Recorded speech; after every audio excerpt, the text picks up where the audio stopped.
If you're a residential cleaning company entrepreneur, you want to maximize profits.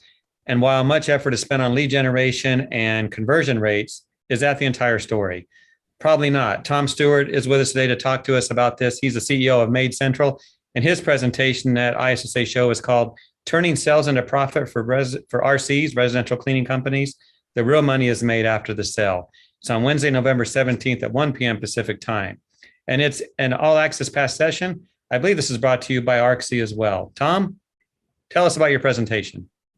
Hey, Jeff, thank you. I've been in the house cleaning industry for over 25 years and have worked with a lot of cleaning companies all over the country, all over North America, all over the world in some cases. But, one common thing that most cleaning companies measure their performance against is, how many recurring customers do they have? How many homes are they cleaning? And all of that's really important.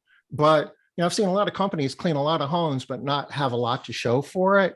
What this presentation is going to be about is going beyond the sales process, going beyond the sales funnel and conversion rates and booking jobs. That's necessary, but as they say, not sufficient.